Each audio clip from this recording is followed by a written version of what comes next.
So you've started using SAMMY and you really want to get going. You clicked around a bit, you kind of get the idea, but you haven't really seen all its potential yet.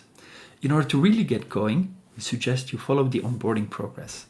This is a little button that appears here at the top of the screen, and it has suggestions of what you could do next in order to get used to the user interface of SAMMY. There are different activities such as filling out your profile, creating your first scope, invite a user, create another scope, and this list of activities will adjust over time in order to get you acquainted with the functionalities and the user interface of SAMMY. So if you're exploring SAMMY and you want to get to know more of the features, make sure to check out the onboarding progress at the top of the screen. My name is Dag Flachet. I'm here to help you. Let me know if there's anything we can do for you.